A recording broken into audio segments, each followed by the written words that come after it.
तुलसी विवाह की संपूर्ण कथा। बहुत समय पहले की बात है। एक अत्यंत पराक्रमी और अहंकारी असुर था जिसका नाम जालंधर था। उसके भीतर अथाह शक्ति थी जिसका एकमात्र कारण उसकी धर्मपरायण पत्नी वृंदा थी। वृंदा भगवान विष्णु की परम भक्त थी और अपने पतिव्रता धर्म का दृढ़ता से पालन करती थी। वृंदा के सतीत्व के बल पर जालंधर को कोई भी देव या दानव पराजित नहीं कर सकता था। वह लगभग अजेय हो गया था। इस अजेयता ने जालंधर को अभिमानी बना दिया था और वह तीनों लोकों में हाहाकार मचाने लगा, देवताओं को भी पीड़ा पहुंचाने लगा। जब जालंधर का अत्याचार असहनीय हो गया तो सभी देवता त्राहिमाम करते हुए भगवान विष्णु की शरण में पहुंचे। उन्होंने विनती की धर्म की रक्षा के लिए जालंधर के आतंक को समाप्त किया जाए।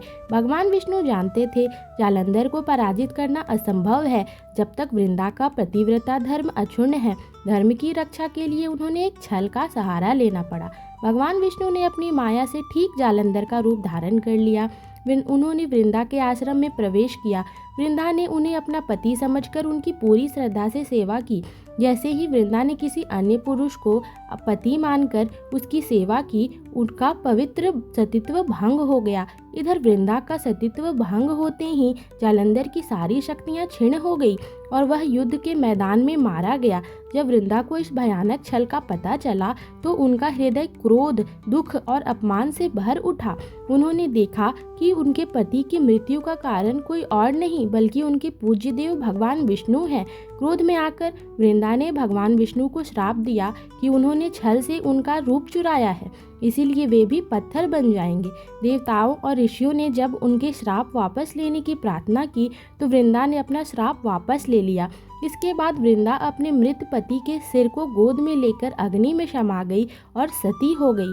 जिस स्थान पर वृंदा ने आत्मदाह किया वहाँ उनकी पवित्रता और भक्ति के प्रतीक के रूप में एक सुगंधित पौधा उत्पन्न हुआ। यह पौधा तुलसी कहलाया। वृंदा के त्याग से प्रसन्न और उनके श्राप से प्रभावित होकर भगवान विष्णु ने उन्हें वरदान दिया। उन्होंने कहा, हे वृंदा, तुम मेरे लिए देवी लक्ष्मी से भी अधिक प्रिय हो। आज से तुम तुलसी के रूप में मेरे साथ सदा निवास करोगी।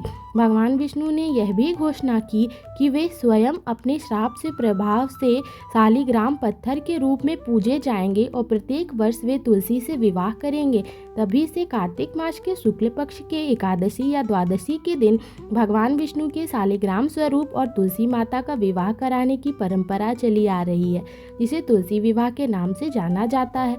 यह पर्व वृंदा के अमर प्रेम, त्याग और भक्ति का प्रतीक है। धन्यवाद।